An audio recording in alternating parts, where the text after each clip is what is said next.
आपका ये समय आपका। Hallelujah. God bless you pastor Neeraj. Thank you pastor ji. और थैंक यू सो मच हमारे साथ खड़े होने और हर पैर प्रार्थना आंदोलन की अगुवाई करने। आज की लीडरशिप के लिए बहुत बहुत धन्यवाद जो आपने की। प्रभु आपको बहुत आशीष दे।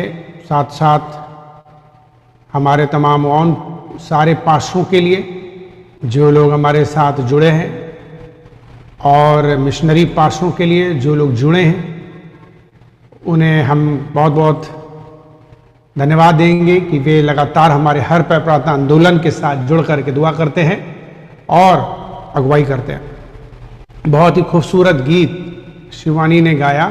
बहुत अच्छी आवाज़ शिवानी की होती जा रही है और हमें बड़ी खुशी हो रही है कि परमेश्वर शिवानी को और ज़्यादा प्रभु की मर्जी में इस्तेमाल उन्हें करने जा रहे हैं। तो हम परमेश्वर का धन्यवाद करते हैं। शिवानी लगातार इसी तरीके से प्रभु में आप बढ़ते जाएंगे और आने वाले दिनों में प्रभु की सेवा कर सकते हैं। हमें बड़ी खुशी है कि हमारे चर्च में जवान लोग उभर रहे हैं और ख़ासकर प्रभु में जब वे बढ़ते हैं और वे जब बाइबल कॉलेज जाने के लिए भी तैयार होते हैं। अगले हफ्ते में अगले संडे को शिष्य सुमन के लिए एक विशेष समर्पणीय प्रार्थना होगी। उनकी विदाई समारोह के लिए हम लोग तैयार हो रहे हैं, जबकि वो बाइबल कॉलेज में पढ़ने जा रही हैं, सेवा करने के लिए तैयार हो रही हैं। ऐसे और जवानों के लिए भी हम उम्मीद करते हैं कि अपने कलीसिया से हर साल हम एक अच्छे बाइबल कॉलेज में भेजें। ये हमारा और चर्च के बोर्ड मेंबर, मिशन डिपार्टमेंट और पास्टर स्टाफ का दर्शन है और इसके लिए हम सराहना हमेशा करेंगे। तो परमेश्वर आपको बहुत आशीष दे सुमन, जबकि आप भी लगातार प्रभु के वचन को सीखती हैं और सेवा करती हैं। इसके लिए हम सब लोग तैयार हैं। Thank you Shivani, God bless you. लगातार इसी तरीके की सेवा करो और प्रभु की बुलाहट को पहचानो ताकि प्रभु भी आपको और इस्तेमाल करे। हम धन्यवाद करते हैं प्रत्येक पास्टरों का, लीडरों का, प्रार्थना योद्धाओं का। आज आप लोग जुड़े हैं। धन्यवाद जब आप लिंक भेजते हैं, धन्यवाद जब आप लोगों को उत्साहित करते हैं और लोग इस प्रोग्राम में जुड़ते हैं। हमको मालूम है कि हमारी प्रार्थना सभा सुबह शाम है और सुबह शाम एक चुनौतीपूर्ण चीज है। हालांकि हमारी 3 टाइम होनी चाहिए, 3 सभा होनी चाहिए और सुबह के समय, शाम के समय, दोपहर के समय 3 सभाएं होनी चाहिए। उस पर हमारा पूरा फोकस है और उस ग्रोथ की ओर हम जाना चाहते हैं। जिस दिन हमारी 3 सभाएं होंगी, आप लोगों के लिए वास्तव में और ज्यादा बेदारी का अनुभव महसूस होगा। ये एक युद्ध है। पहली पहर का प्रार्थना कराना, फिर तीसरी पहर प्रार्थना कराना और एक और तीसरी है। इसको भी हमें बहुत जरूरी है कि इस पे हम विजय पाएंगे और जितनी ज्यादा प्रार्थना होगी उतनी ज्यादा परमेश्वर की उपस्थिति होगी। जितनी ज्यादा परमेश्वर की उपस्थिति होगी उतनी ज्यादा ही हम अपने जीवन में परमेश्वर के कार्य देखेंगे। अंधकार की शक्तियां भागेंगी, उजाला आएगा, रोशनी आएगी, आग आएगी और परिवर्तन आएगा। चमत्कार होंगे, बड़े बड़े काम होंगे। कितने लोग विश्वास करते हैं ऐसा होना चाहिए, होगा? अगर आप लोग विश्वास करते हैं तो जोरदार इस बात के लिए, सहमति के लिए तालियां बजा दें। Thank you so much. लगातार जब आप तालियां बजाते हैं और मेरे साथ में परमेश्वर का वचन सुनते हैं, आप सब लोगों को जो विशेषकर देखते हैं अपने झरोखे से निकलकर, उनके लिए विशेष नमस्कार, विशेष हमारे तरफ से आदर मान सम्मान। God bless you. सदा खुश रहें जब आप अपनी सहमति, एकता, प्यार दिखाते हैं। आपको हमेशा अपने सीनियर पास्टर के प्रति प्यार दिखाना है। वो कुछ नहीं चाहते, जो कुछ भी उन्होंने बरसों से आपके जीवन में जो काम किया है उसके प्रति आभारी होकर के उन्हें दिखो, उनके सामने खड़े हो, उन्हें मुस्कुराओ, उनका हौसला बुलंद करो ताकि ये लड़ाई जो हम लड़ रहे हैं अंधकार की शक्ति के खिलाफ, शैतान की शक्ति के खिलाफ, हम और ज्यादा प्रार्थना योद्धाओं के लिए खड़े हो सके। याद रखो, जब मूसा प्रार्थना करते करते थक गया, उसके हाथ ऊपर जब तक रहते थे तब तक विजय मिलती थी। जब हाथ थक गए तो लोग जो थे पकड़ करके हाथ उसका ऊपर करने लगे। आज हमें बहुत लोगों की जरूरत है जो मेरे हाथों को ऊपर उठाएं, मुस्कुरा करके, वो भी ना कुड़कुड़ा के, ना बुरा मान के, ना गुस्सा में, ना ड्यूटी की तरह, बल्कि उमंग और जोश की तरह, खुशी के साथ, पूरा समर्पण के साथ हमेशा एग्री, सहमति और अपनी खुशी दिखाएं और उपलब्ध रहें, हमेशा सोचते रहें, सुनते रहें, टच में रहें। पता नहीं कौन सी तुरही फूकी जाए, कौन सा ट्रम्पेट फूका जाए और कौन सी सीटी बजाई जाए, कब उठना पड़े, कब जो है क्या करना पड़े, कुछ पता नहीं। इसलिए हमें तैयार रहना। बाइबल कहती है, एक ही बात कहती है, जागते रहो और प्रार्थना करते रहो। कितने लोग ये विश्वास करते हैं कि बाइबल में लिखा हुआ है? अगर आपने बाइबल पढ़ी है तो ये बात तो बाइबल में लिखी है ना कि क्या करते रहो? जागते रहो और प्रार्थना करते रहो। ये दो काम बहुत जरूरी है आज के मसीहों के लिए, इस संसार के बुरे दिनों में, जहां पर पाप बहुत है, जहां पर अत्याचार बहुत है, जहां पर डर बहुत है, जहां पर महामारी है, बीमारियां हैं, जहां पर हत्याएं हैं, जहां पे खून खतरा है, जहां पे गरीबी है, जहां पे अकाल है, ऐसे समय में रह रहे हैं कि हमारी जिंदगी सिर्फ दुआ से ही चलेगी, कोई और तरीका नहीं है। और दुआ एक बहुत बड़ा काम है और अच्छे अच्छों की इस पानी के अंदर जो है पता चल जाता है। ये पानी नदी है, कहते नहीं है कि अब पानी कितने ऊपर है, कहां है, कितना है, जो पता चलता है जब कोई व्यक्ति मसीह कहता है, विश्वासी कहता है, पास्टर कहता है, तो उसकी पहचान प्रार्थना से होती है। अगर कोई भी विश्वासी है या पास्टर है तो उसकी प्रार्थना सबसे बड़ी चीज है, देखी जाती है कि वो प्रार्थना करने वाला है ही नहीं। प्रार्थना करने वाला है तब जाकर के पता चलता है कि वो पास्टर है या विश्वासी है या है नहीं। कहने के लिए तो बहुत लोग हैं जो अपने आप को बहुत कुछ कहेंगे, लेकिन प्रार्थना से बहुत बड़ी चीज है। तो मैं नमस्कार और स्वागत करता हूं प्रिय अपने तमाम जितने भी प्रार्थना योद्धा हैं, उन सबों को देख के अत्यंत प्रसन्नता हो रही है। Today we enter the final part of the powerful spiritual series. आज हम एक शक्तिशाली आत्मिक श्रृंखला के अंतिम भाग में प्रवेश कर रहे हैं। A heartful thank you to all who have been faithfully attending and learning every week। उन सभी को दिल से धन्यवाद देना चाहता हूं जो हर हफ्ते निष्ठापूर्वक आते हैं और सीखते रहे हैं। Especially those who joined early morning intercession in tongues and also afternoon 2:30 यानी कि 2-2:30 बजे से लेकर के जो हमारे संघ में विशेष रूप से अन्य भाषाओं में बढ़ रहे हैं और आराधना में भाग ले रहे हैं। Your sacrifice devotion is building God's kingdom. आपका बलिदान और भक्ति परमेश्वर के राज को बढ़ा रही है। आमीन। I just would like to very quickly review for the last 6 sins. पिछले 6 पापों के बारे में मैं झलक देना चाहूंगा, so that I can tell you today 7th sin, right? Before we open the word today, let's briefly reflect. आज वचन खोलने से पहले आइए जल्दी से हम उस पर विचार करें जो हमने सीखा है। Very quickly I will tell you. A proud look, घमंड भरी आंखें। जेम्स चैप्टर 4 वर्स 6, याकूब 4 अध्याय के 6 पद में, गॉड अपोजेस द प्राउड। प्रभु जो है घमंडियों का विरोध करता है। Remember what happens when pride takes root in a believer's heart. क्या होता है जब किसी भी विश्वासी के अंदर यह घमंड काम करता है? ओके, क्या आपने नर्मता को अभ्यास में लाए इस हफ्ता में? अगर आपने नर्मता नहीं अपने जिंदगी में, देखिए बहुत से घमंड से भरे हुए लोगों ने तो जूम ही छोड़ दिया है, और बहुत से घमंड से भरे हुए लोगों ने हमारे ग्रुप ही छोड़ दिया है, और बहुत से घमंड से भरे हुए लोगों ने चर्च ही छोड़ दिया है। सोचो, जांच हुई, जब उनको प्रकाश में लाए, उजाले में लाए, तो असली नकली का पता चल गया, भाग खड़े हुए। ठीक, तो ये है, जो कोई भी चर्च छोड़ रहा है, जो कोई परमेश्वर काम छोड़ रहा है, लीडरशिप छोड़ रहा है, अधीनता छोड़ रहा है, गड़बड़ है। तो मिलके चल रहा है, पूछ के चल रहा है, खुशी से चल रहा है, यानी कि वो उसके अंदर काम हो गया, राइट। तो हम परमेश्वर का धन्यवाद करते हैं जो लोगों ने सचमुच में नर्मता को अपनी जिंदगी में लाया, नर्म हुए, दीन हुए, मेल मिलाप किया, जाकर के रूठों को मनाने गए, हाथ पैर जोड़े, धोए तक। बहुत प्रेज द लॉर्ड, 1 महीने के अंदर आपने पैर तक धो डाले, ऐसी भी खबरें आई हैं।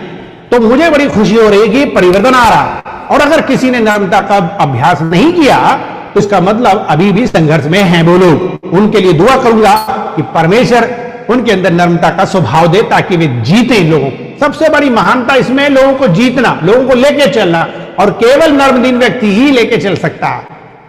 बहुत इंपॉर्टेंट है आपको नर्म और दीन बनना। नंबर 2, अलाइंग टंग, झूठ बोलने वाली जीभ। नीति वचन 12 का 22 पद में, प्रोवर्ब्स चैप्टर 12 वर्स 22 में क्या कहता है? The Lord detest lying lips. परमेश्वर क्या करते हैं? झूठ बोलने वाली जीभ से घृणा करते हैं।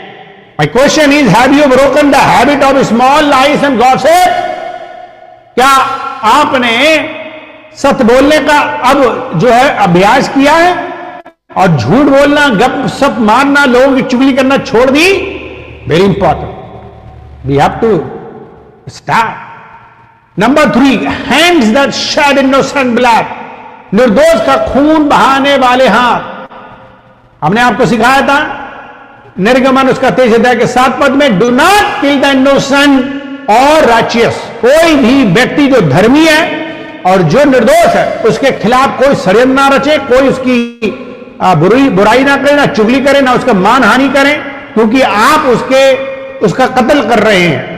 जरूरी नहीं है कि तलवार और भाला से मारा जाए, जुबानों से, विचारों से, चुगली करने से, उसकी बेइज्जती करने से, और यहां तक कि कभी कभी चुप्पा रहने से भी बहुत से लोगों का मर्डर किया जाता है।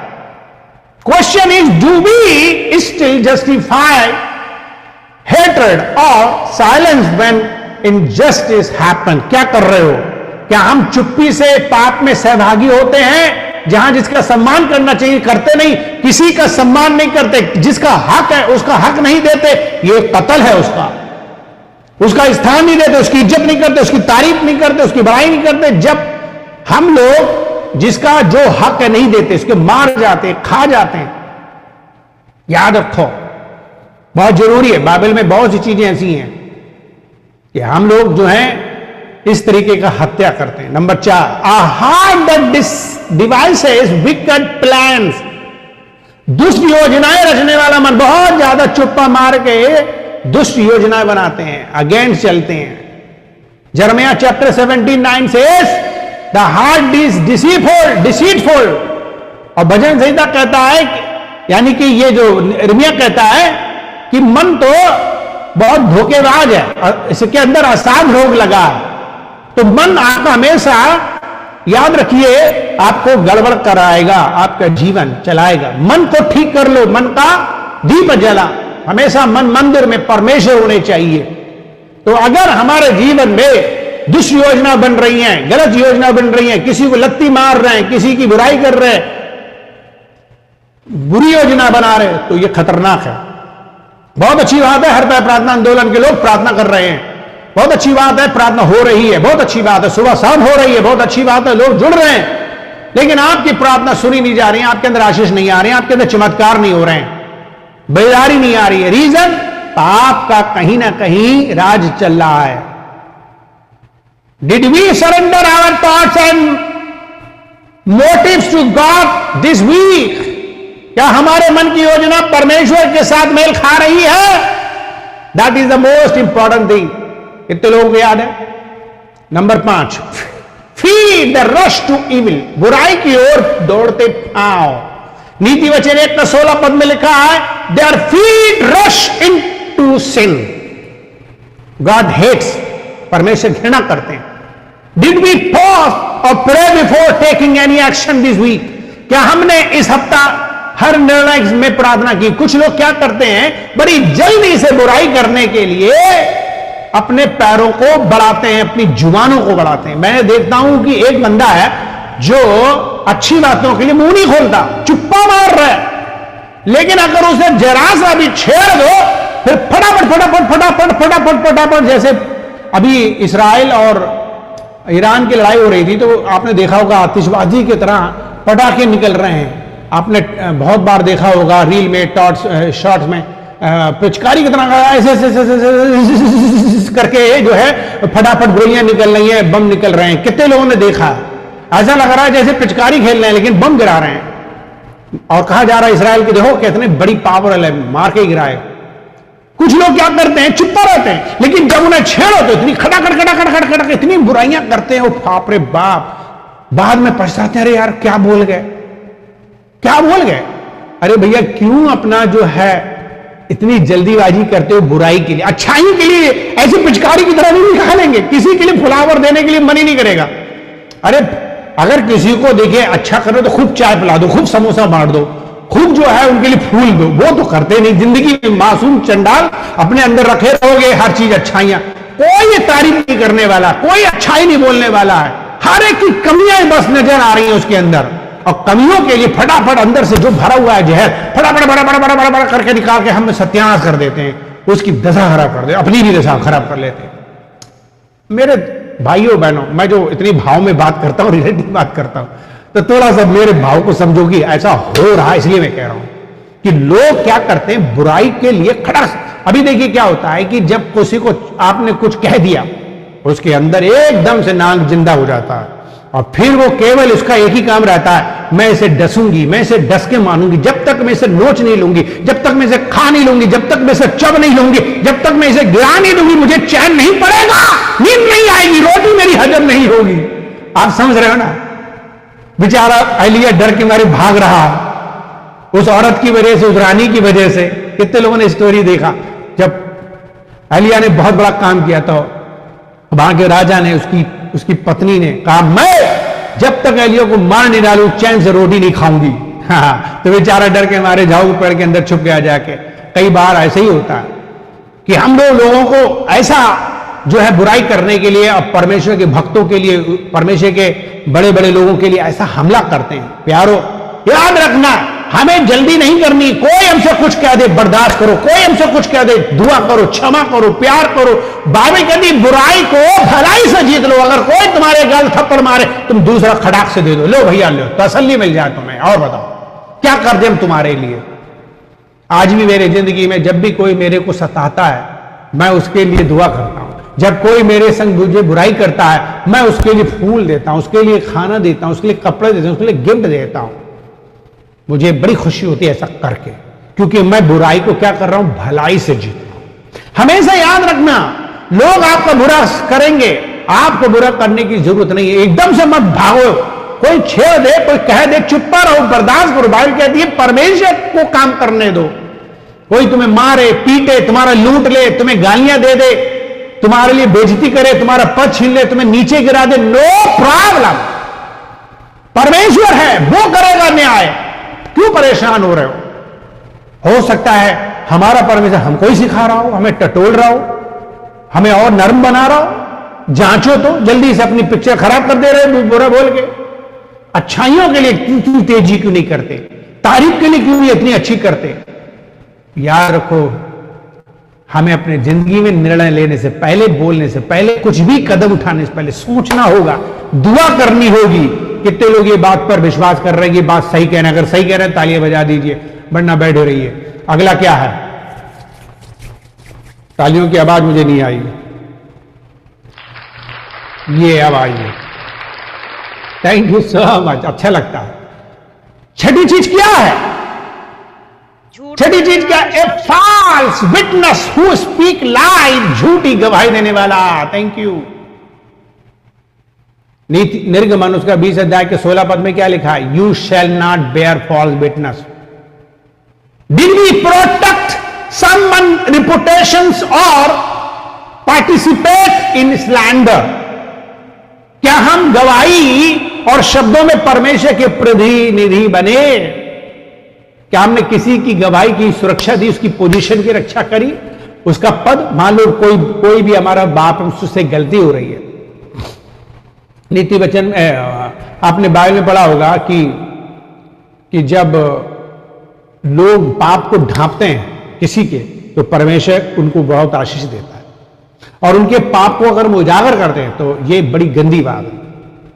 हमेशा याद रखना चाहिए कि हमेशा किसी के भी पापों को ढांपना, कोई गलती किसी से हो जाए तो नजरअंदाज करो, बहुत जरूरी, नजरअंदाज करो उसके गुनाहों को, उसके पापों, उसकी वीकनेस को, खास करके वो जो बहुत बड़ा हो, बाप हो, मां हो, भाई बहन हो, पास्टर हो, लीडर हो, अगर वे कहीं ना कहीं गिर गए तो बाइबल कहती है उसका गिरना संभलना ये परमेश्वर का मामला, ये तुम्हारा नहीं। याद रखिए, कोई भी गिरे उठे ये उसका काम है, परमेश्वर उसे दंड देगा, परमेश्वर उसे ठीक करेगा, परमेश्वर उसे उठा के खड़ा कर देगा, वो जानता है, आप देखते रह जाओगे। याद रखना, जीवन में परमेश्वर के प्रति उसका समर्पण है, लेकिन उसके लिए दुआ करो, उसकी मदद करो, कोई झूठी गवाही ना दो, ना फैलाओ, ये अच्छी चीज नहीं है। बाइबल कहती है कि आप, नीति वचन 20:16 में, आपको किसी की भी बुराई नहीं करनी, झूठी तो गवाही देनी नहीं। कभी कभी क्या होता है, हमें मालूम ही नहीं सच्चाई क्या है और हम फालतू में किसी की बात कह देते हैं। हमें नहीं कह देना चाहिए उल्टी सीधी बातें, पता नहीं क्या है इसके पीछे। जब भी कोई सत्य जानना हो डायरेक्ट बात करो, किसी को सुन करके नहीं है बहकावे में आकर के हाँ ऐसा हुआ है, ऐसा कहा है, बहनों ऐसा, बहनी ऐसा हुआ। क्यों भैया, अगर तुम्हें लग रहा है कि कोई प्रॉब्लम, डायरेक्ट बात करो ना उससे। बहुत से ऐसे लोग हैं जो डायरेक्ट बात नहीं करते और सुन के दूसरों से माहौल खराब करते हैं, ऐसा कभी मत करिएगा। हमें अच्छी गवाही देने वाले बनना, अच्छे शब्दों वाला बनना है। याद रखिए, हमारा जीवन परमेश्वर के लिए बहुत जरूरी है, बहुत जरूरी है। क्यों हमने ये सारी बातें आपको बताई हैं? Because some time we hear the word but forget to apply it. कई बार हम वचन सुनते हैं लेकिन उसे अपने जीवन में लागू करना भूल जाते हैं। आज आखिरी दिन है, मैंने 7वां आज आखिरी पॉइंट बताऊंगा। This is our spiritual mirror, reminder of what still need surrender. ये आत्मिक दर्पण है जो दिखाता है कि हमें अभी क्या क्या छोड़ना है। नाउ द फाइनल सिन, जोरदार तालियां बजाएं, हम लोग फाइनल की ओर जा रहे हैं। कितने लोग खुश हैं इस बात से? How many if you are happy? If you are happy, hallelujah, smile, keep smile, okay, because when you smile I feel good because I know that you are happy to listen. Hallelujah. Praise the Lord. Don't sit with boring and tired and tension. Don't show me, okay, anger or tension. Always show me happiness. Even I am rebuking also. Okay. अगर मैं सचमुच में आपका आत्मिक पिता के role में हूं या लीडर हूं या जो भी संस्थापक हूं, तो अगर मुझे कभी कभी आपको डांटना पड़े तो मुस्कुरा के ले लो, बड़ा अच्छा लगता है। आमीन।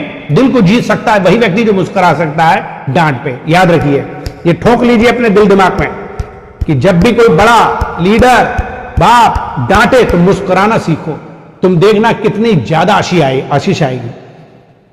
नीति वचन उसका 6 अध्याय के 19 पद, Proverbs chapter 6 verse 19. Anybody can read quickly so that this is final going to be. कौन पढ़ना चाहते हैं? स्टेट से पढ़ना चाहेंगे या जूम से पढ़ना चाहेंगे? साक्षी, नीति वचन, वाह। और उसका 6वां अध्याय के 19वें पद में लिखा हुआ है, झूठ बोलने वाला साक्षी।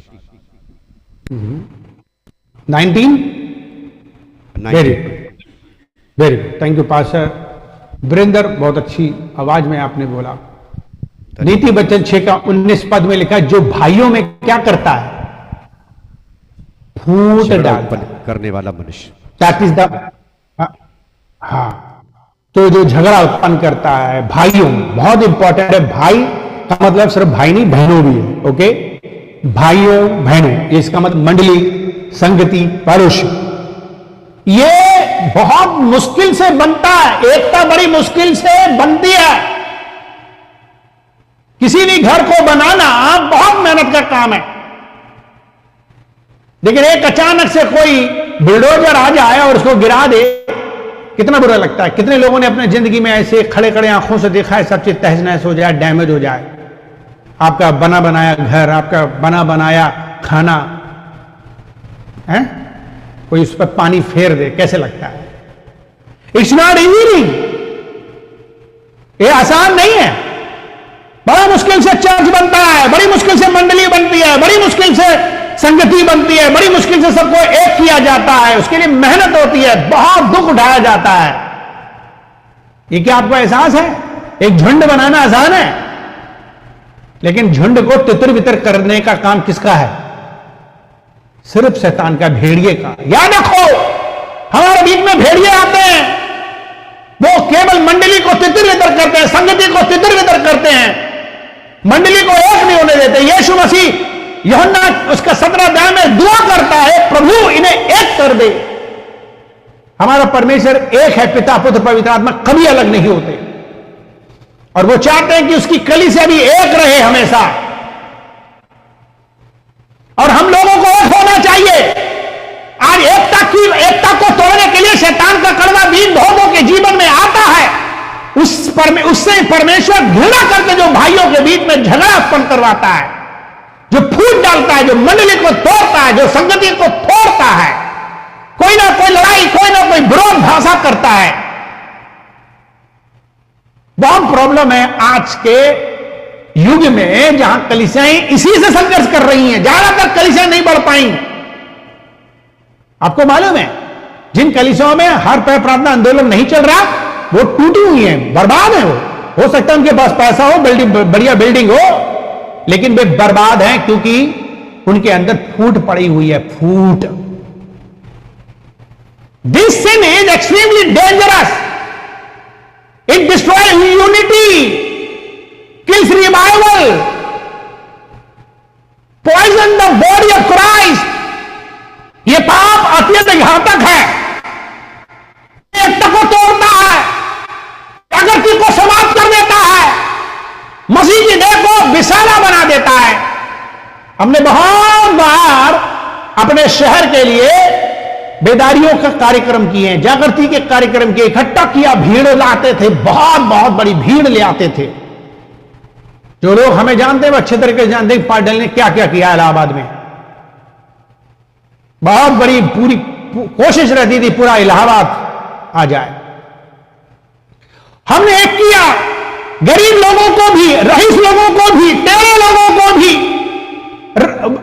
गोरे लोगों को भी, काले लोगों को भी, पढ़े लिखे लोगों को भी, अनपढ़ लोगों को भी एक करना आसान काम नहीं है। You understand? यह काम आसान नहीं है, सबको एक करना आसान नहीं है। इसके लिए पापड़ बेलना पड़ता है, इसके लिए नाक रगड़नी पड़ती है, इसके लिए आपको दिन रात मेहनत करनी पड़ेगी, अपने आप को दीन बनाना पड़ेगा, अपने आप को पूरा समझना पड़ेगा, तब जाकर के लोगों को एक कर सकते। कीमत चुकानी पड़नी, मरना पड़ेगा, अपने आप को तोड़ना पड़ेगा, सबके दिलों को जीतना और एक करना आसान नहीं है प्यारों। कितने लोग इस बात पर विश्वास करते हैं? ये बात सच कह रहे हैं। छक्के छूट जाएंगे दो लोगों को जोड़ने में और एक करने में। ये बड़ा अच्छा लगता है, उसके अंदर कमी बताना, उसके अंदर कमी बताना, ये सुनता नहीं, वो सुनती नहीं, ये तो कहना आसान है, लेकिन सबको एक करना और लेके चलना, ये सबसे बड़ी बात है। क्या कारण है कि आज लीडरशिप की मीटिंग हर हफ्ता नहीं हो पाती? क्या कारण है महीने में एक बार बोर्ड और मिशन की सबकी एक मीटिंग नहीं हो पाती? क्या कारण है कि फ्राइडे को ढेर सारे लोग नहीं आ पाते? क्या कारण है शनिवार को ढेर सारे लोग नहीं आ पाते? क्या कारण है संडे को ढेर सारे लोग नहीं आते? क्या कारण है कि मीटिंग सफल नहीं होती है? इसमें झगड़े होते हैं। पौलुस भी कहता है, मैंने सुना तुम में झगड़े हो रहे हैं हमेशा। बड़ा आसान, बहुत आसान लगता है, लेकिन आपको नहीं मालूम है एकता को बनाने के लिए कितनी कीमत चुकाई जाती, कितना दुख होता है, कितना दर्द होता है, कितना अपना बलिदान करना पड़ता है। यीशु मसीह ने अपना कैसा बलिदान किया है एक करने के लिए। पैर तक धोए उसने, पैर। खुदा ने बाप ने, दुनिया की सृष्टि करता ने, अरे हम लोग हैं क्या जो हमारे पैर वो धोए? हमें तो उड़ा दे, फूंक मारे, फू, हम तो भस्म हो जाएं। लेकिन वो हमसे कितनी मोहब्बत करता है यार, हमारे पैर धोता है। और हम घमंड से चूर हैं, पता नहीं कहां से निकल के आ रहे हैं। अपनी बैकग्राउंड तो देखो, अपनी जाति तो देखो, अपना धर्म तो देखो, अपना परिवार तो देखो। क्या थे हम जो मार घमंड में चढ़े हुए हो, डींगे मारने में लगे हुए हो भैया, और जिसकी वजह से फुसकी मारते हो और आपस में माहौल खराब कर देते हो और चर्च को विषैला कर देते हो। अरे जागृति भस्म हो गई, हम तो आग जला रहे हैं और आप भस्म कर दे रहे हो, खत्म कर दे रहे हो। हम तो कह रहे हैं कि भैया 24 घंटा प्रार्थना चल जाए। यहां दो पहर की प्रार्थना करना कितना मुश्किल है, तीसरे भी करना कितना मुश्किल है। हालत खराब है किसी भी चर्च की, मजाल है कि डेली प्रार्थना करवा ले 3 घंटा। पास्टर डैनियल से कोई मुलाकात करके देख तो लो, पहले समझ तो लो इसे पहले। आसान नहीं है यहां दूर रह करके भी जागना, अपना काम करना, परिवार काम करना, मिनिस्ट्री करना आसान नहीं है। लेकिन एकता को तोड़ देते हो आप। क्या सोचते हो कि परमेश्वर खुश होगा? हां, बोलिए जरा। मुझे तो ऐसा लग रहा है जैसे मैंने ये कोई बात आपको किसी फिल्म के डायलॉग बोल दिया है। तुमको क्या लगेगा, क्या बॉस तुम्हें शाबाशी देगा? आप बताओ, क्या सोच रहे हो? शाबाशी मिलेगी? एक तो तोड़ रहे हो, कभी नहीं मिलेगी शाबाशी, कभी इंप्रेस नहीं होंगे। अरे हम बना रहे हैं, तुम तोड़ रहे हो, हम बना रहे हैं, तुम तोड़ रहे हो, हम जोड़ रहे हैं, तुम तोड़ रहे हो। क्या है ये? घृणा करता है परमेश्वर। God hate. We will study very deeply today how it looks, how it enters, how to over it. अब हम इसे गहराई से समझेंगे, ये कैसे दिखता है, कैसे प्रवेश करता है, इससे कैसे छुटकारा पाए। Are you ready to receive today's word? क्या आप आज का वचन ग्रहण करने के लिए तैयार हैं? जो आखिरी पाप है जिससे तबाही मचा रहे हो। Let us now move into the deep teaching on the 7th sin that hinders our prayer, unity and revival. आइए हम उस 7वें पाप की गहरी शिक्षा की ओर बढ़े जो हमारी प्रार्थना, एकता और जागृति को रोकता है। The spirit of division. याद रखिए, where there is no one vision there will be division. Hello, मैंने क्या कहा? Where there will be division, where there is no vision, no one vision, there will be division. जहां कहीं vision नहीं होगा, दर्शन नहीं होगा, वहां पर टुकड़े होना संभव है, फूट पड़ना संभव है। The final enemy that blocks prayer, एक दुश्मन है, एक शत्रु है जो हमारे जीवन में काम कर रहा है और उसका नाम है स्पिरिट ऑफ डिवीजन। शैतान ने स्पिरिट ऑफ डिवीजन भेज रखी है चर्च के अंदर। फूट डालने वाली आत्मा, प्रार्थना को रोकने वाला अंतिम शत्रु। बाइबल कहती है जो भाइयों के बीच में फूट डालता है। नीति वचन 6 का 19 पद में लिखा हुआ, unity is the key to answer prayer but Satan's final weapon division among God's people. एकता जो है वो उत्तर की, प्रार्थना की उत्तर की कुंजी है। एकता प्रार्थना की उत्तर की कुंजी है, परंतु शैतान जिसका पास में अंतिम हथियार है उसका प्रयोग करके कलीसिया को फोड़ डालता है। Why God hate this sin so much? परमेश्वर इस पाप से इतनी घृणा क्यों करता है? It destroys what Jesus prayed for unity. ये यीशु की प्रार्थना को नष्ट करता है, जो एकता की प्रार्थना यीशु करता है। यूहन्ना उसका 17 अध्याय पढ़ लेना जम के। उसके किस पद में लिखा हुआ है कि दे ऑल में बी वन, ऐसे लिखा है कि वे सब एक हो जाएं। ये यीशु की प्रार्थना, एक हो जाएं। अरे भैया अभी आपके शरीर के टुकड़े अलग कर देंगे, क्या कर पाओगे? कुछ कर पाओगे? बुलडोजर भी अगर है, उसके सारे इंस्ट्रूमेंट जितने भी पार्ट अलग कर दो तो क्या बुलडोजर कुछ कर पाएगा? आपको उसको असेंबल करना पड़ता है, तब जाके बुलडोजर भी कुछ करता है। हम भी तभी कुछ कर पाएंगे इस दुनिया के अंदर जब हम सब एक होंगे। अकेले अकेले कुछ नहीं कर पाओगे। आज तक मैं हमेशा देखता आया हूं, चेक करता हूं, बहुत से हमारे ऐसे लीडर हैं जो अकेले चलना पसंद करते हैं, जो अकेले अपने को खुश करना चाहते हैं, अपने आप को अकेले खुश कर रहे हैं, अकेले चलना चाहते हैं।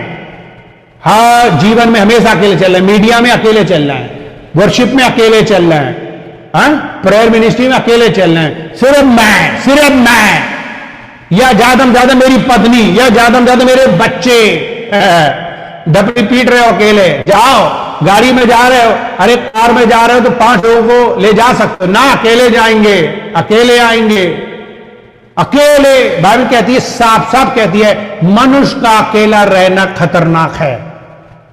पर हम मानेंगे नहीं, गाड़ी उठाएंगे, अकेले चल रहे हैं। हाँ, अगर जरा सा आलू प्याज लाना है तो 2-4 को लेके चले जाएंगे। बताइए, वो भी कितने आलू प्याज लेने गए? 2 किलो, और उसके लिए एक बंदा जा रहा पकड़ने के लिए। मिनिस्ट्री में अकेले जा रहे हैं, महामूर्ख। आप सोचिए, कई बार मैंने अपने बाइबल कॉलेज में और इस चर्च के अंदर देखा, भाई तुम लोग कहां चले गए? तो पता चला कि वो साहब जो हैं वो आलू प्याज लेने गए। कितने लोग गए? 2 लोग। अरे वो तो तीसरे को भी ले जा रहे थे खींच के। बताइए, 1-1 किलो आटा चावल लेने के लिए उसमें 2 लोग। लेकिन जहां पर प्रचार करना है, जहां पे डिसाइपलशिप की ट्रेनिंग देनी है, वहां पे वो अकेले जा रहे हैं। बड़े खुश हैं अकेले, क्योंकि वहां की सारी पकौड़ी अकेले खाना है, वहां की सारा चाय अकेले खाना है। बताइए, और फिर सूरी अकेली खानी है। अब सोचो थोड़ा सा, दिल दिमाग कहां गया है? अरे भाई, आप कर क्या रहे हो? अकेले क्यों चल रहे हो? बाइबल कह रही है सबको एक करो। मिशन में जा रहे हो, अकेले जा रहे हो। ना बोर्ड को पता, ना मिशन डिपार्टमेंट को पता, अकेले चले गए, अकेले खा पी के चले आए। अरे भैया, तुम 2-4 लोगों को लेके जाते, हमारा बोर्ड इंतजार कर रहा है, हमारा मिशन डिपार्टमेंट इंतजार कर रहा है, उन्हें कुछ पता ही नहीं चला। लोगों को लेके चलने में आपको कितनी दिक्कत होती है, और उसके बाद फिर आप रो रहे हो, ना आपके पास में कुछ है, ना खाने को, ना पहनने को, क्योंकि आप अकेले चल रहे हो।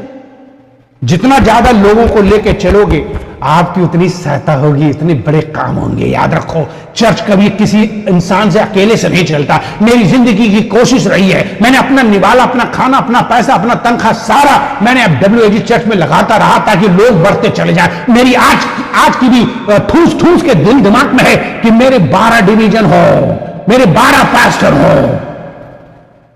घुसा पड़ा है, निकलता नहीं। मुझे कहीं भी दूसरी जगह भेज दो, फिर भी दिमाग में भरा हुआ है। इलाहाबाद बहुत बड़ा शहर है, पूरी दुनिया भर के लोग वहां आते हैं। एक बहुत बड़ी जिम्मेदारी वाला शहर है, बहुत बड़ा अंधकार की शक्तियों से भरा हुआ शहर है। वहां मुझे 12 लोग नहीं, 120 पास्टर भी मिल जाए तो भी कम है। क्या आपने उन आंखों से देखा? या अकेले चलना चाह रहे हो? हैं? अकेले चलो, क्या करोगे? शैतान के निवाले बन जाओगे, और बन गए हो। रिवाइवल चली गई, जागृति चली गई, मिनिस्ट्री बढ़ी नहीं, चौपट कर रखा। याद रखो, बाइबल कहती है it's open doors to confusion and strife. कलह और उलझन का द्वार खोलता है। याद रखिए, जो लोग अकेले चलते हैं और तोड़ते हैं चर्च को। नीति याकूब का 3 अध्याय 16 पद में क्या लिखा है? याकूब का 3 अध्याय 16 पद में लिखा है, where enemy and strife is, there is a confusion and every evil work. क्या लिखा है याकूब का 3 अध्याय 16 पद में? क्योंकि मेरा लंबा प्रचार है, मैं ज्यादा टाइम नहीं दे रहा, लोग पढ़े, मैं खुद ही पढ़ देता हूं, क्योंकि मुझे मालूम है मेरे पास और विरोध होता है, वहां बखेड़ा और हर प्रकार का दुष्कर्म भी होता है। बताइए, जहां ढा और झगड़ा है, बहुत से लोग झगड़े को उतारू है। जब देखो झगड़ा कर रहे हैं यार, जरा सी मीटिंग हो रही है उसमें भी झगड़ा कर रहे हो, और ढा कर रहे हो, और कलेश कर रहे हो। अरे यार, आत्मिकता को चौपट कर रखा है। बेटर ये होगा कि कहीं निकल के कहीं और चले जाओ, अपनी शांत जगह पे। ये कलेश मत करो, झगड़े मत करो, रिवाइवल को रोके पड़े हो। अरे अपनी जुबान तुम रोक नहीं सकते, ढा तुम खत्म नहीं कर सकते, झगड़े की तुम्हारे अंदर कूट के बारी हुई। हमेशा ऐसी बात करोगे हैं, ताकि दूसरे लोग भी जो उसका दो, उसका ना दुष्कर्म कर रहे हो यार। चर्च को चौपट कर रहे हो, प्लीज। मिनिस्ट्री को चौपट कर रहे हो, फेलोशिप को चौपट कर। पता नहीं क्या हो रहा है। पूरे समाज की बात कर रहा हूं, पूरे कलीसिया की बात कर रहा हूं, मैं देश की बात कर रहा हूं, भारत देश की बात कर रहा हूं, उत्तर प्रदेश की बात कर रहा हूं, मैं हर जगह की बात कर रहा हूं। यह हो रहा है। ये प्रचार किसी एक व्यक्ति, एक चर्च के लिए नहीं है, ये पूरे भारत के लिए, पूरे उत्तर प्रदेश के लिए है। चर्च बढ़ नहीं पा रहे हैं, बंद पड़े हुए हैं। संडे को खुल रहे हैं केवल 1.5 घंटे के लिए। एक चीज मैं आपको बताऊं, like termites, you know termites in a wooden house, division eats the church from the inside. जैसे दीमक लकड़ी के भीतर, घर को भीतर से खा जाती है, जैसे दीमक, कितने लोग दीमक जानते हैं, वैसे ही कूट कलीसिया को भीतर से नष्ट कर देती है। आज कलीसिया नाश हो गई। सो सॉरी टू से ऑल द चर्चेस, ऐसे लोग दीमक की तरह घुसे हुए हैं। बताइए, एक बार एक अनुग्रह नगर की एक सुंदर कलीसिया के बारे में बता रहा हूं। नाम मैं बदलूंगा क्योंकि पता नहीं किस कलीसिया का मैं बोलूंगा तो लोग चर्चा करेंगे, इसलिए नाम बदल रहा हूं। अनुग्रह नगर की एक कलीसिया, सुंदर कलीसिया थी। बड़ी नहीं थी पर बहुत आत्मिक थी। दीवारें सफेद थी, पंखे चलते रहते हैं। हर रविवार महास्तुति आराधना में आत्मा बहती थी। पास्टर और टीम ने मिलकर कई सालों में इसे खड़ा किया था। हर कोना उनकी मेहनत और प्रार्थना का फल था। लेकिन किसी को क्या पता था कि दीमक लग चुकी थी। पर लकड़ी में नहीं, रिश्तों में। कुछ सेवकगणों के मनों में आपसी शिकायतें आने लगी थी। उसे ज्यादा मौका क्यों दिया गया, यह शिकायत। मेरी राय को कभी महत्व क्यों नहीं मिलता, यह शिकायत। पास सिर्फ उनकी सुनते हैं, ये बातें कभी खुलकर नहीं कही गई, पर पीठ पीछे धीरे धीरे कानों में फुसफुसाहट बनने लगी। पहले ये छोटी छोटी फुसफुसाहट थी, फिर बातें फैलने लगी। कलीसिया की टीम अब दो भागों में बढ़ गई। जरा सोचो, ये अच्छी बात है, हंसने की बात है। कुछ अगुओं ने मीटिंग में आना छोड़ दिया। कुछ लोग सभा के बाद झुंड बनाकर बातें करने लगे। प्रार्थना लंबी तो थी, पर उनमें कोई आग नहीं रही। नई आत्माएं आने लगी, पर टिकती नहीं थी। पास्टर को यह बात समझ में तो आई, पर बाहरी तौर पर सब सामान्य दिखता था। एक दिन जब वे प्रार्थना में थे, प्रभु ने उन्हें एक दर्शन दिखाया। एक सुंदर लकड़ी का घर जो बाहर से चमकदार था, लेकिन अंदर से दीमकों ने खोखला कर दिया था।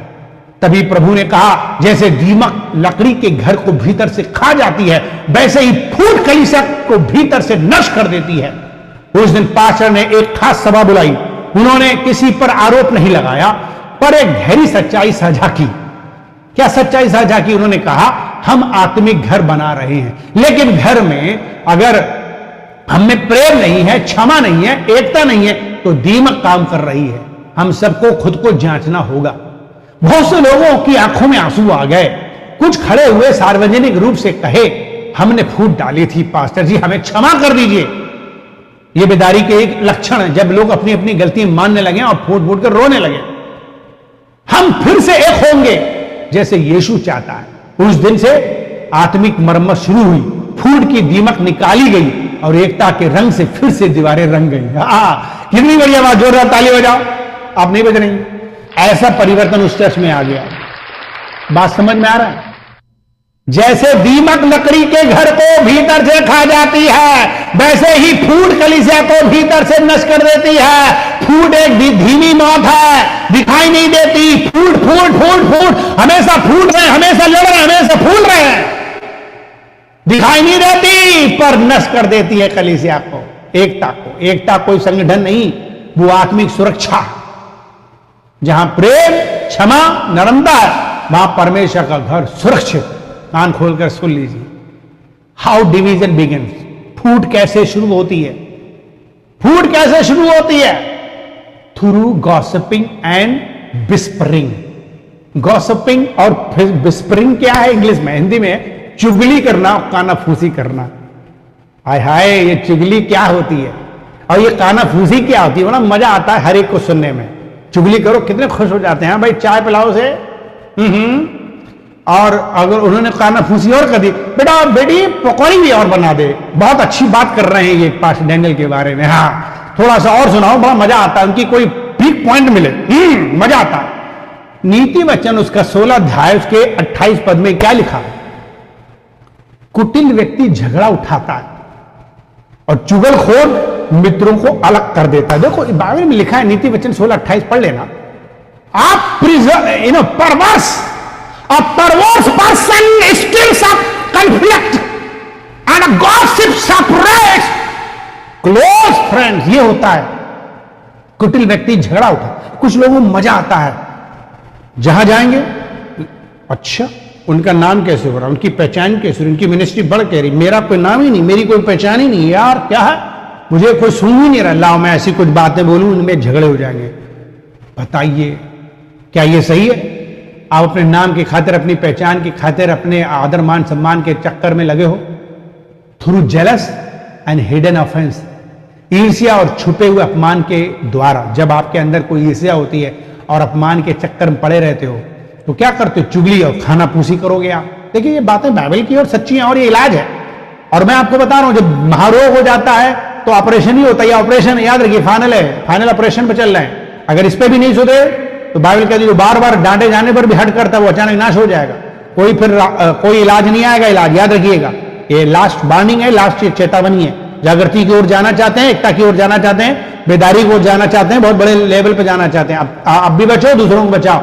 ज्यादा नौटंकी करना बंद कर दो, सीरियस हो जाओ, गंभीर हो जाओ, बातों को समझ रहे हो नहीं, मेरे प्रचार में धुआंधार है नहीं। बाइबल कहती है ईर्ष्या और छुपे हुए अपमान के द्वारा।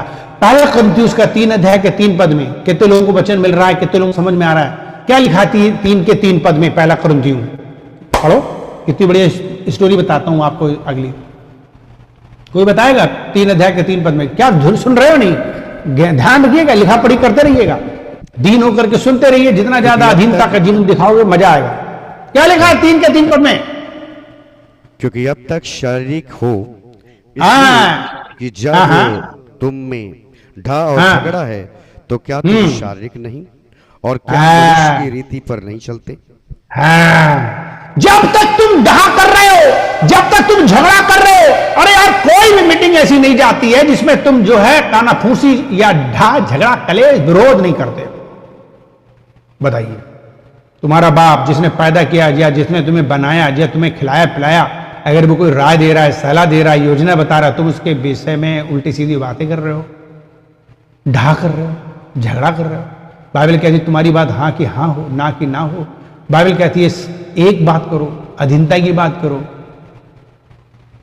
A small team and a church was divided because one sister felt ignored. जरा ध्यान दीजिएगा, कलीसिया की एक छोटी टीम में एक बहन को नजरअंदाज किया गया जिससे वो दुखी हो गई और उसने टीम को खराब कर दिया। Instead of speaking in love, she began turning others against the leader. प्रेम में बात करने के बजाय उसने दूसरों को अगुओं के विरुद्ध भड़काना शुरू किया। यह है हकीकत, आज भी कलीसिया में होता है। अगर किसी को पद ना मिले, किसी को स्थान ना मिले, किसी को रोल ना मिले, किसी को गाने को ना मिले, किसी को बोलने को ना मिले, एकदम से हमारा दिमाग खराब होता है और हम जाते हैं इधर बोलते हैं उधर बोलते हैं। अरे भाई साहब, कुछ लोग तो हमें ऑडियो में भी भेज देते हैं। बड़ा दुख होता है मुझे उनकी अंडरस्टैंडिंग मिशन और उनकी समझ को लेकर के। कुछ लोग तो गालियां तक देते हैं मुझे। मैं आपको सच बता रहा हूँ, जाने कितने लोगों ने गालियां दी वो ऑडियो मैसेज करके। बड़ा मजा आता है। बताओ, जिनको मैंने अपने हाथों से खिलाया वो मुझे काट रहे हैं, ऐसे करके खाते हैं। आप सोचो, अगर आपके माँ बाप आपको खाना खिला रहे हो और आप उनकी उंगली चब जाएं, कैसे लगेगा? अगर आप जब माँ बाप बनोगे और बच्चे आपकी उंगलियां चब जाएं, कितनी तकलीफ होती है। जो हाथ आपको निवाला दे रहे तुम उसी को खाट रहे हो। यार शर्म करो थोड़ी सी। ये कहां का रूल है, कहां का तरीका है? कोई बुद्धि है नहीं। जो तुम्हें निवाला खा रहे हैं तुम उसी को चप जा रहे हो। याद रखो, बहुत से लोग ऐसे होते हैं, जरा से नाम मान सम्मान ना मिले तो उनको खा जाने की कोशिश करते हैं। याद रखो, प्रेम में बात करने के बजाय उसने दूसरों को अगुओं के विरुद्ध भड़काना शुरू कर दिया। Soon prayer groups lost unity and the spiritual fire began to die. थोड़े ही समय में प्रार्थना समूह की एकता टूट गई प्यारो, और आत्मिक आग बुझने लगी। बिल्कुल आपकी इस बात को एक सजीव और सच्ची बात को मैं बता रहा हूं। एक छोटी सी दरार, एक बड़ी ठंडक।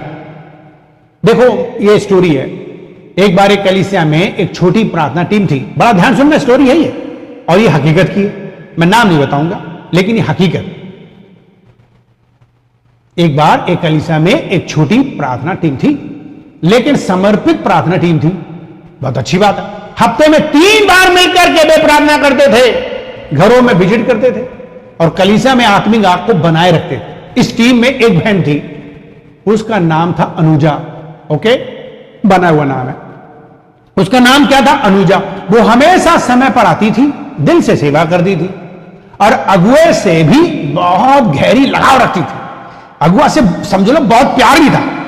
लेकिन एक दिन किसी सभा में अगुआ ने सबके नाम लेकर धन्यवाद दिया, पर उस अनुजा का नाम नहीं ले पाया।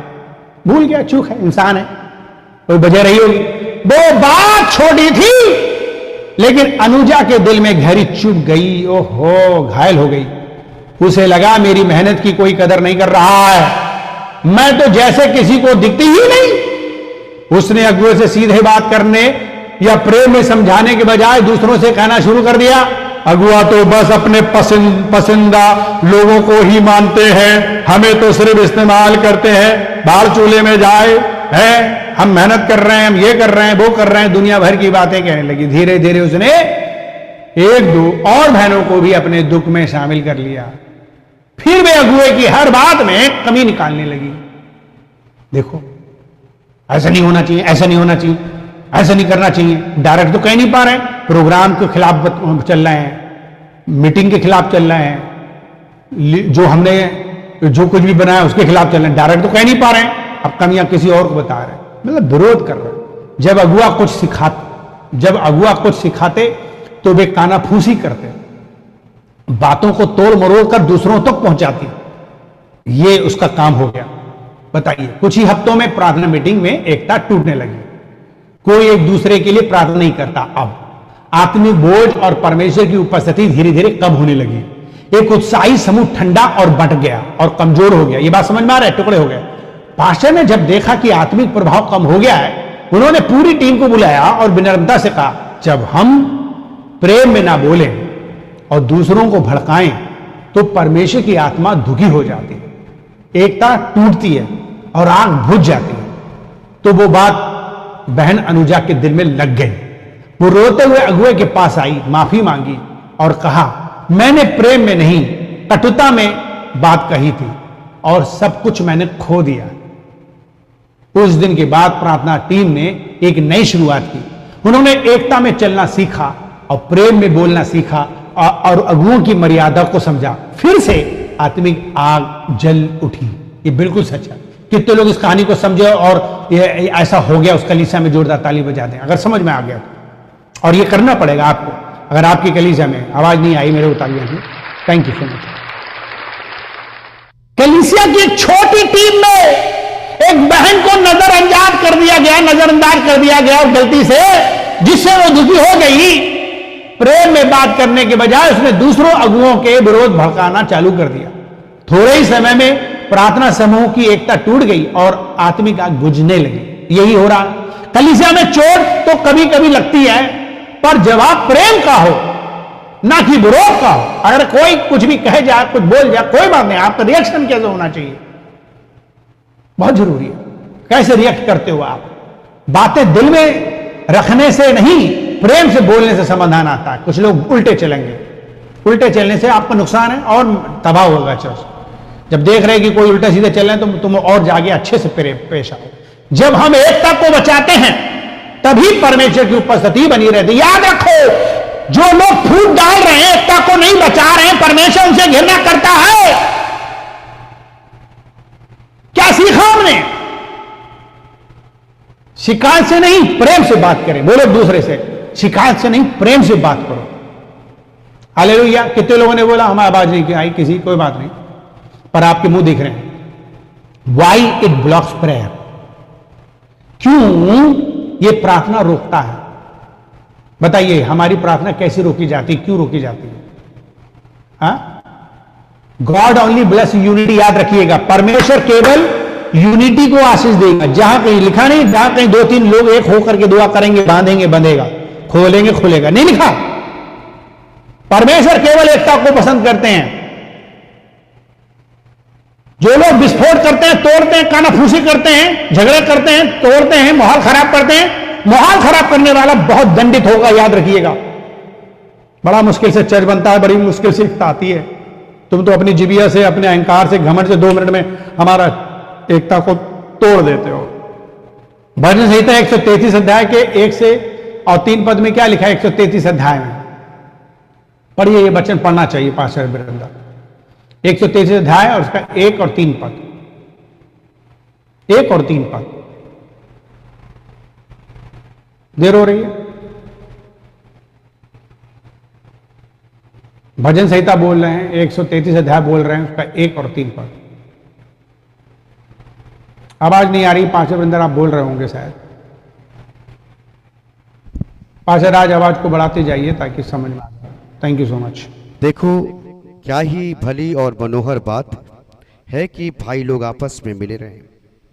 या तो उस उत्तम तेल के समान है जो हारून के सिर पर डाला गया था और उसकी दाढ़ी से बहकर उसके वस्त्र के छोर तक पहुंच गया। यह हार्मोन की उस ओस के समान है जो सियोन के पहाड़ पर गिरती है, और यहोवा ने तो वहीं सदा की जीवन की आशीष ठहराई है।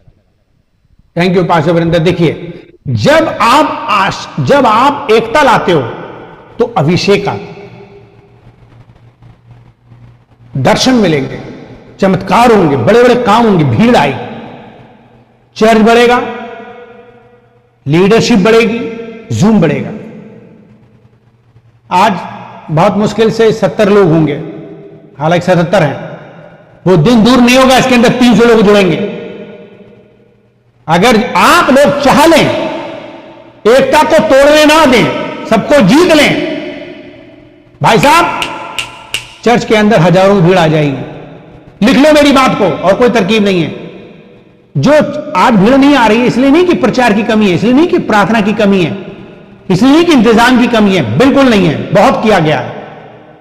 आपकी फूट डालने की जो आत्मा अंदर काम कर रही है ना, शैतान का आखिरी औजार जो आपके अंदर काम कर रहा है, पहचान नहीं पा रहे हो उसको, तौबा नहीं कर रहे हो, मन नहीं फुरा रहे हो, समर्पण नहीं कर रहे हो, आप इंस्ट्रूमेंट बनते चले जा रहे हो फूट डालने वाले। शत्रु फूट डालता है, याद रखो, शत्रु फूट डालता है। वो शत्रु आपके अंदर काम कर रहा है। क्यों नहीं मन फुरा रहे हो, क्यों नहीं रो रहे, क्यों नहीं रियाज कर रहे हो आंसुओं के साथ, क्यों डींगे मार रहे हो, बड़ी बड़ी हाँक क्यों रहे हो? उसमें क्या चर्च बढ़ेगा? या तोड़ दो अपने आप को, नर्म बन जाओ, दीन बन जाओ, पैर पकड़ लो, पैर पोंछ लो, मीठी बात बोल लो, दीनता की बात बोल लो, क्षमा कर दो, प्रेम से बोल लो, यार हाथ जोड़ के मेरी विनती है, मैं तुम्हारे पैर धो के पानी पी लूंगा, पर बदल जाओ, प्लीज सुधर जाओ, यह आखिरी चांस है। God is correcting you, testing you. घमंड, अहंकार, ये सब छोड़ दो, एकता के लिए कोशिश करो। बाइबल कहती है, क्या ही मनोहर उत्तर बात है कि भाई लोग आपस में मिले रहें। मेरी जिंदगी की आखिरी कोशिश रहती है कि मेरे भाई बहन सब मसीह हो जाएं, सब विश्वासी हो जाएं, सब पास्टर हो जाएं, और उसके लिए मैंने अपने बरसों से मेहनत करी है। मुझे मालूम रहता है कि बड़ा मुश्किल है भाइयों को, सगे भाई बहनों एक करना, लेकिन ये बहुत बड़ी मेहनत का काम है। बहुत कोशिश करता हूं, बहुत कोशिश करता हूं, पर मुझे बड़ी खुशी है कि आज हमारे भाई बहन हमारे साथ हैं। इसमें बड़ी बात नहीं है कि आप अकेले चल रहे हो, ना हमारा बाप मसीह है, ना हमारी मां मसीह, ना हमारे भाई लोग, ना हमारी बहनें पापों में घूम रहे हैं और हम खुश हैं। बाइबल कहती है, आज जो अपने घर को नहीं बचा पाए वो दूसरों को क्या बचाएगा। बहुत इंपॉर्टेंट बात है ये। बाइबल कहती तू विश्वास कर तो तू तेरा घराना उद्धार पाए। तुमने विश्वास ही नहीं किया, अभी घराना उद्धार ही नहीं पा रहा, इसीलिए क्योंकि अहंकार और घमंड से चूर हो, तोड़ने में लगे हुए हो एकता को।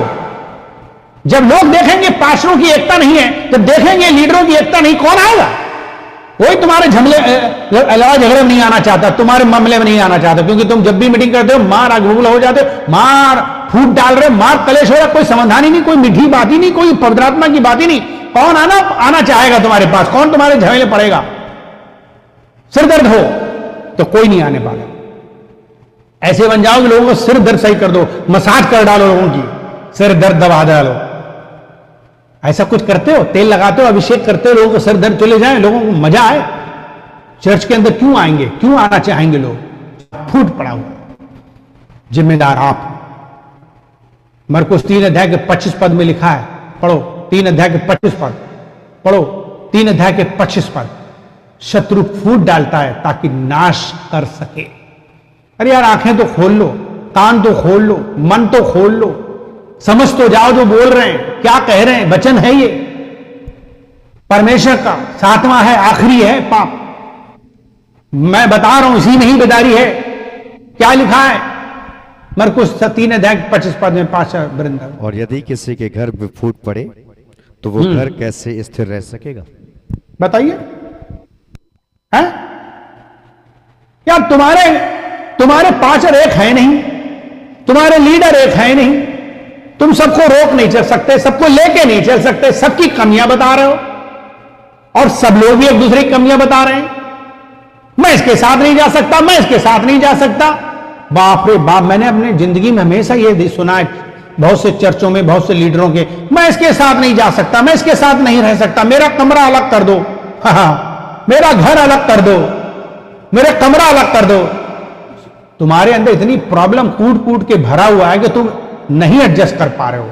कमी तुम में है, जो तुम बढ़ना चाहते हो, जो तुम अलग रहना चाहते हो, मौज मस्ती करना चाहते हो, अपने हिसाब से चलना चाहते हो, लोगों के लेकर के मिलकर के चल नहीं सकते। यह अपराध है। जब घर में एकता नहीं है, जब घर में एक मन नहीं है, लिखा कोई घर जब बटा हो तो उसमें कहां पर वो ठहर ही नहीं सकता, वो चर्च नहीं ठहर सकता। यह अपराध है।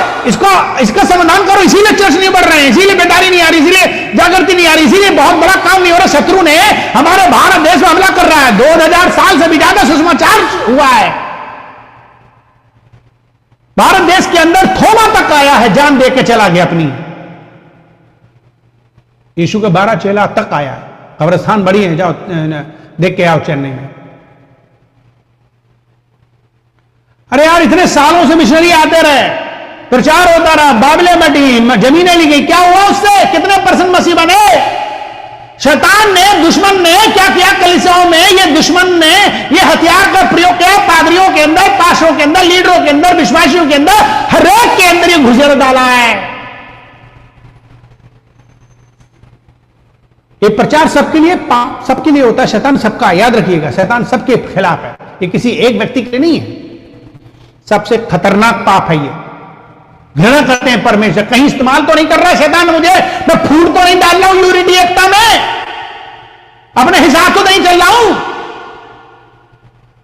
क्या मैं दर्शन में हूं?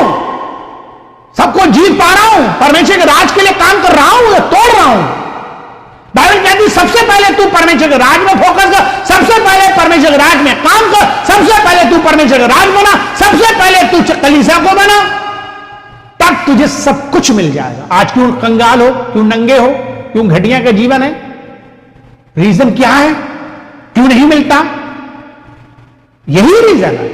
आप विस्फोट करते हो, फूट करते हो, एकता तोड़ते हो, टुकड़े कर डाले हैं, आपने तबाह कर दिया है। इतना बढ़िया अवसर मिला, मौका मिला, आपको इज्जत मिली, सम्मान मिला, पद मिले, लोग मिले, सुविधाएं मिली, क्या किया आपने? उसका चौपट कर दिया है, दुरुपयोग कर दिया है।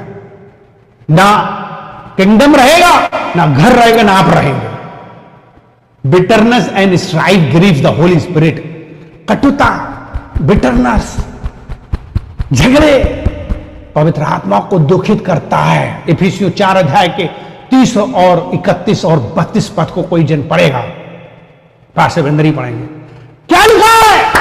बिटरनेस एंड स्ट्राइफ, इफिसियों 4 अध्याय के 30 और 31-32 पद में पढ़ो। मैं चाहता हूं कि टाइम लग रहा है, लगना आखिरी दिन आइए। अब यही इलाज है, ये ऑपरेशन है। ऑपरेशन के समय टाइम लगता है, कोई ना पूछा करे सर्जन से, डॉक्टर कितना टाइम लेंगे आप? दूसरों से पूछ सकते हो, कंपाउंडर से और नर्सों से, लेकिन आप सर्जन से नहीं पूछ सकते। उसको काम करने के लिए इलाज कर रहा है पूरा। बीमारी हमें पता चल गई क्या है यार, और हम इलाज ना करें सही से, जल्दीबाजी तुम्हारे चक्कर में हम ऐसे ही बांध दें मरीज को। याद रखो, हमसे जल्दीबाजी मत करना। सबसे कह सकते हो, पर सर्जन से नहीं कह सकते। सर्जन पूरी रात भी बैठा तो बैठो। हाँ, कितने खुश हैं लोग, तालियां बजाते हैं इसी बात के लिए। पार्टी कितनी बढ़िया बात कह रहे हैं, पूरी रात बैठो। हैं? वाह, प्रेज गॉड। कम से कम 2 मेंबर तो और बढ़ गए। हमने सोचा कम हो गए होंगे हमारी बातें सुन करके। बड़ा अच्छा लगता है जितना मैं ऐसे बोलूं और लोग बढ़े। ये सारी बातें होनी चाहिए। आपका काम होना चाहिए कि जून की संख्या बढ़नी है, मैं खाना नहीं खाऊंगा जब तक संख्या ना बढ़ जाए। ये होना चाहिए आपके दर्शन मिशन। जब तक 300 लोग नहीं कर दूंगा मैं। ऐसा कुछ है आपके अंदर? है?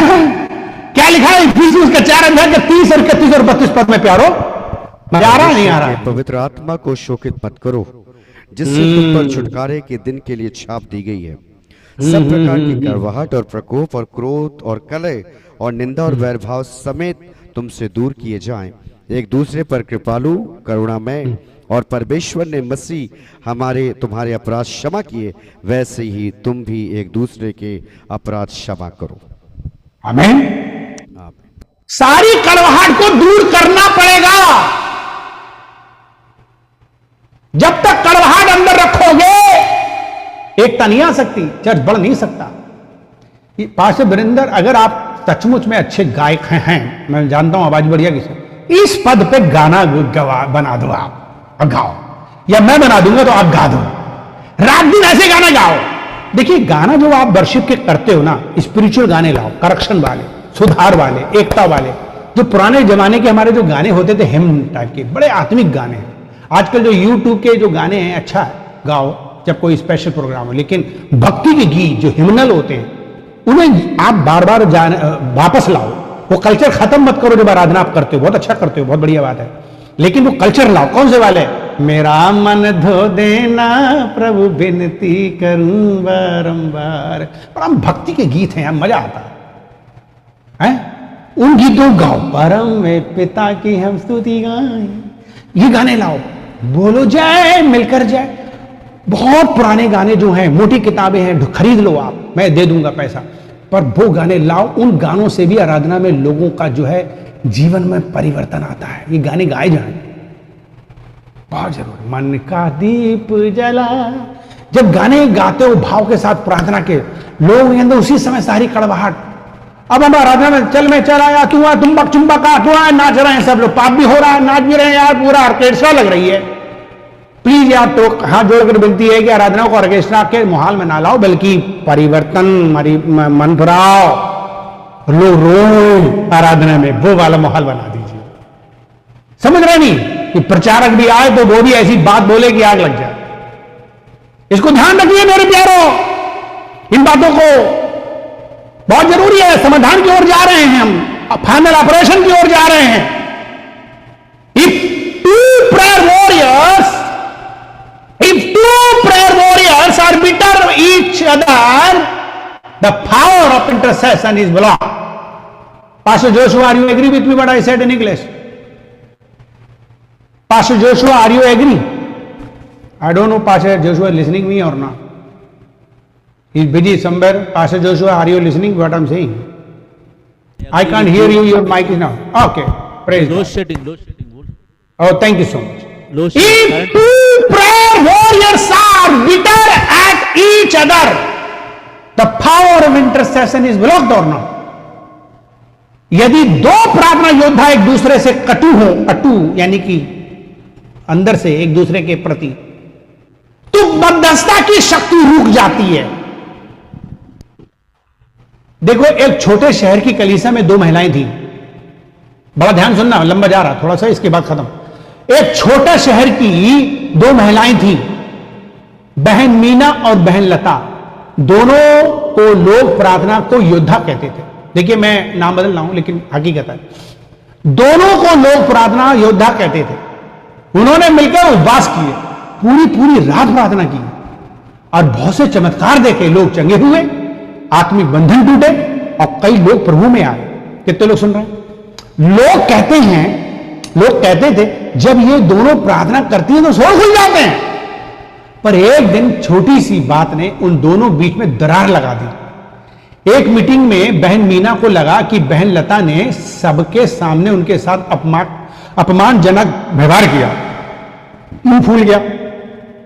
वही लता को बुरा लगा कि मीना घमंडी हो गई है, बात बात पर बुरा मानती है। धीरे धीरे दोनों ने एक दूसरे से बात करना ही बंद कर दिया, और कटुता ने उनके मनों में घर कर गई।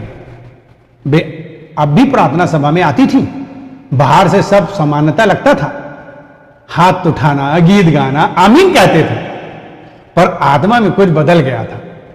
कलीसिया के लोग महसूस करने लगे प्रार्थना सभाओं में अब वो आग नहीं रही। लोगों की जिंदगी में बदलाव कम हो गया।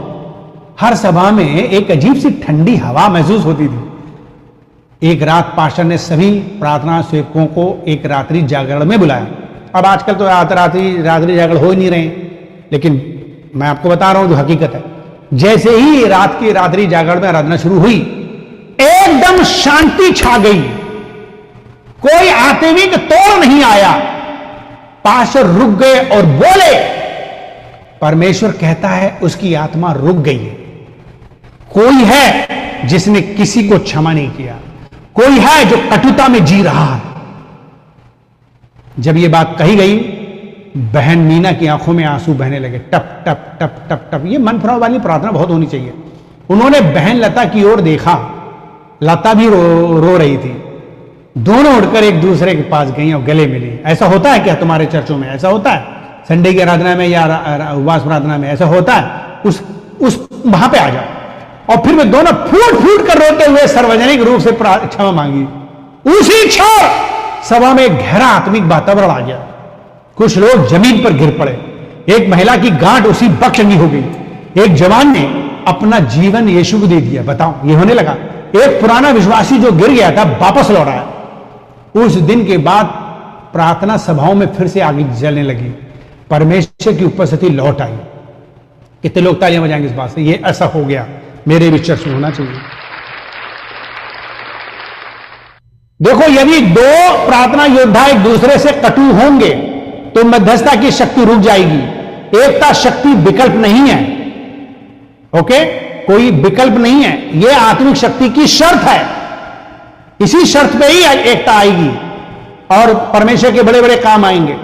क्षमा कोई कमजोरी नहीं है, यह आत्मिक जागृति का द्वार है। अगर आपने क्षमा मांगी, दिन बन गए, तो कोई कमजोरी नहीं है आपकी। अरे यह आत्मिक जागृति का दरवाजा है, सो खोलो। कितने लोग विश्वास करते हैं? Let me tell you final how to guard against this sin. इस पाप से कैसे बचें? मुझे लगता है कि शायद मैं पूरे 6 हफ्तों का एक ही निचोड़ बता रहा हूं आज। ओके, इस पाप से कैसे बचें?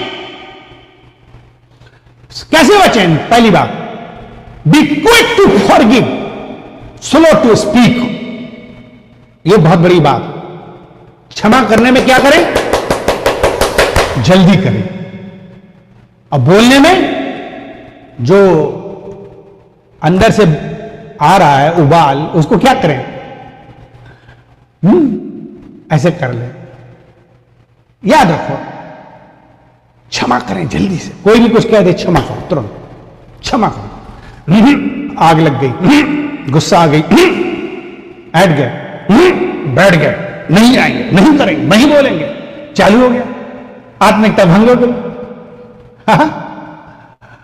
शैतान हैक का इंस्ट्रूमेंट है।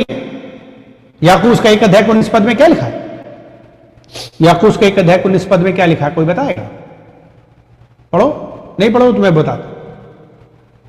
मैं माफ करता हूं,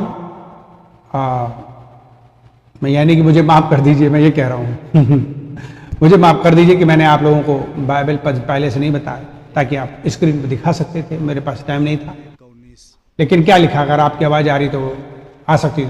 क्या लिखा है? कोई बात नहीं, मैं पढ़ दूंगा। बोलो, याकूब 1:19। हे मेरे प्रिय भाइयों, यह बात तुम जान लो, हर एक मनुष्य सुनने के लिए तत्पर और बोलने में धीरे और क्रोध में धीमा हो जाए।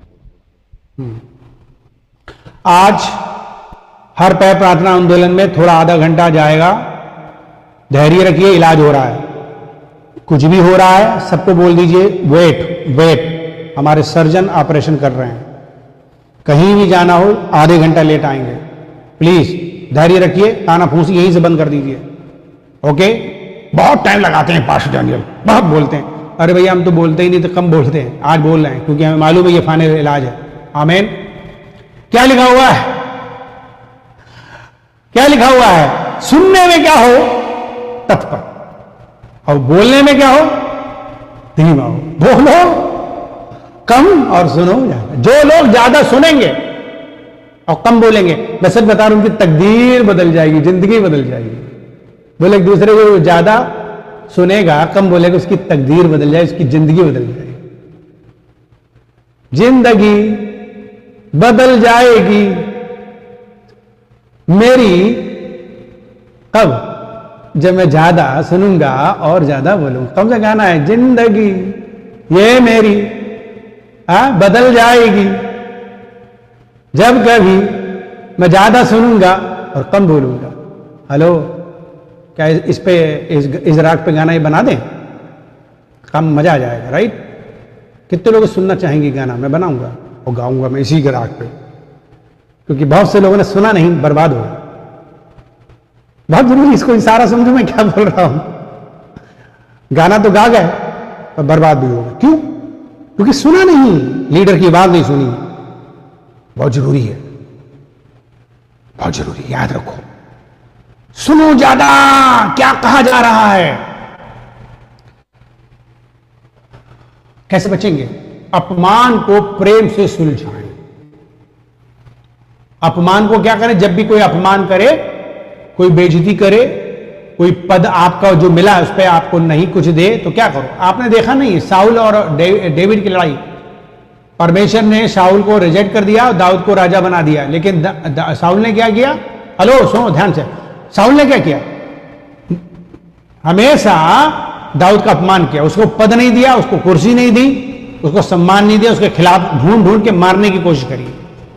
लेकिन दाऊद राजा था, परमेश्वर के द्वारा बनाया गया था, उसकी कुर्सी थी, उसकी गद्दी थी, उसका राजपाट था, लेकिन बेचारा भाग भाग करके राज चलाता था, छिप छिप के राज चलाता था। सोचो, और मौका भी मिला उसे एक गुफा में शाऊल को मार डालने का। मारा नहीं, कपड़े का कत्तर काट के उसको लेके गया। एक बात उसे याद ही, मैं बदला नहीं लूंगा। वो भी कभी राजा था, परमेश्वर का अभिषेक दास था, मैं नहीं करूंगा इसके खिलाफ। सोचो, वो मार देता तो परमेश्वर ही कुछ नहीं कहते, क्योंकि सचमुच में वो राजा है और वो खिलाफ चल रहा है, लेकिन उसने आदर की। कैसे जीत रहे हैं हम लोग? अगर कोई नाम हमें मिला, पद मिला, हमें नहीं कोई सम्मान मिला, तो क्या करना चाहिए? सुलझाएं प्यार से।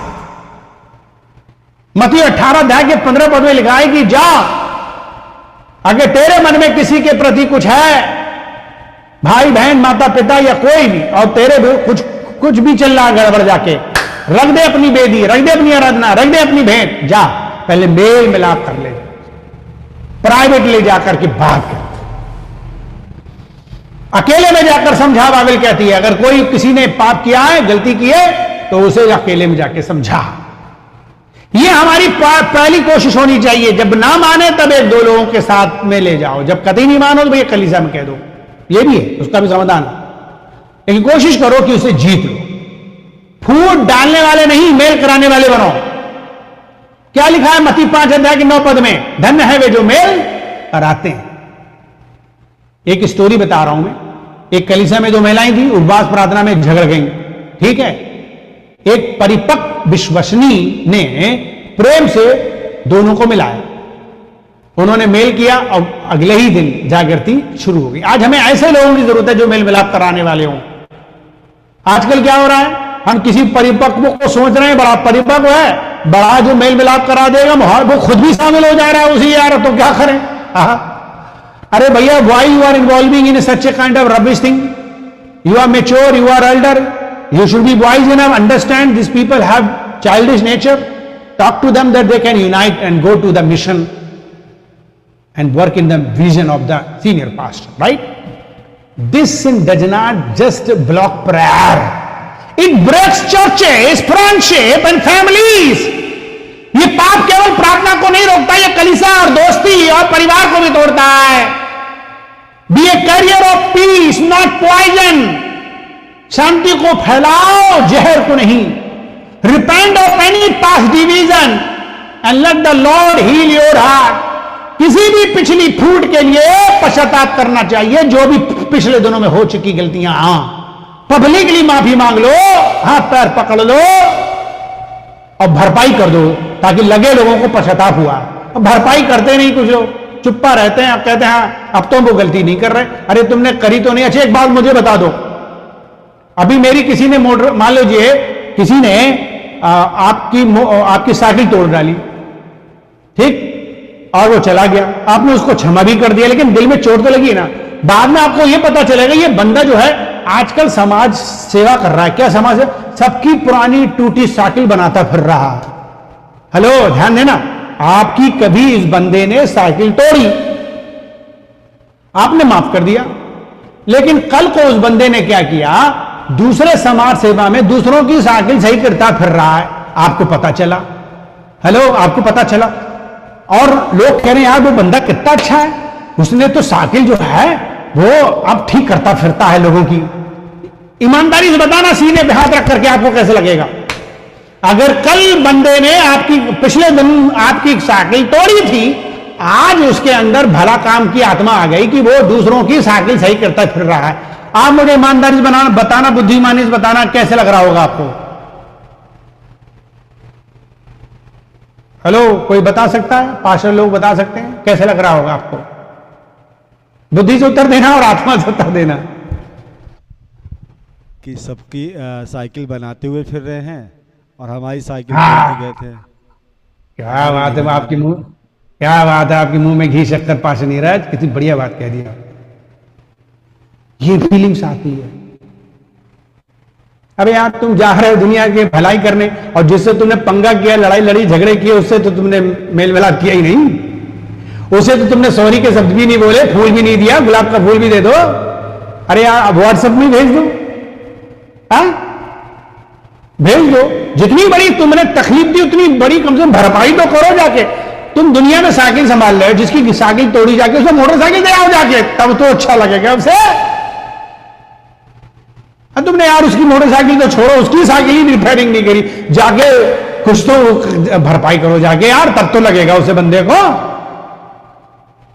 बहुत जरूरी है, पिछली फूट के लिए जाके पश्चाताप करो। घाव को चंगा करने के लिए कुछ मर्रम लगाना पड़ता है भाई। आपकी वजह से किसी को चोट लगी है, किसी की वजह से मानी हानि हुई है, आपने क्या किया उसके प्रति? तब आपकी प्रार्थनाओं में सामर्थ्य आएगी और स्वर्ग उत्तर देगा। कितने लोग तैयार हैं स्वर्ग उत्तर दे, और कितने लोग तैयार हैं प्रार्थनाओं में सामर्थ्य आए? मैं ये चाहता हूं कि आज के वचन के अनुसार अगर आप समझ गए तो अपने स्थानों पे खड़े हो जाएं, अपने हाथों को उठाएं, मुंह खोलें, आवाज निकालें, कुछ देर प्रार्थना करें, उसके बाद दमदार प्रार्थना में अगुवाई करेंगे हमारे बीच में।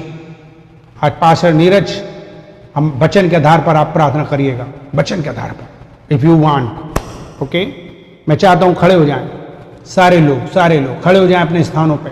बहुत जरूरी है, बहुत जरूरी है, और अपने स्थानों पे खड़े हो जाएं। आज के वचन के आधार पर जो बोला गया है, गंभीरता के साथ एक एक बात जो याद आई है, जो याद आ सके। ऑपरेशन हो चुका है, अब आपका काम है सिलने वाला काम है, बहुत जरूरी है, सिलना भी बहुत जरूरी होता है। ऑपरेशन तो डॉक्टर सर्जन कर देता है, बाकी बांधना और सब कुछ पैक करना एक काम है आखिरी।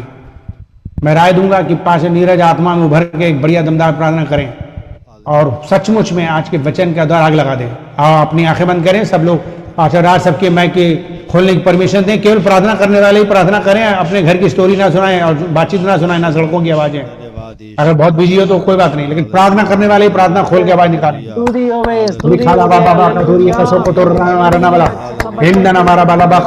दो लोग प्रार्थना करेंगे, आज याद रखिए। पहले पास्टर नीरज करेंगे, फिर पास्टर जोशुआ करेंगे, और पास्टर जो है वृंदा अनुवाद कर सकते, कोई टेंशन नहीं। आज दो लोग दुआ करो, आज डबल काम हो रहा है, डबल इंजन लग गया है। और खाला बखतुरिया कसो को तुर्रा बारा ना मालावा, पवित्र परमेश्वर, सब लोग प्रार्थना। In the name of Jesus, आइए oh thank you Jesus. Hallelujah, आवाज निकाल कर सभी लोग प्रार्थना करें। धन्यवाद, दो धन्यवाद। प्रार्थना हो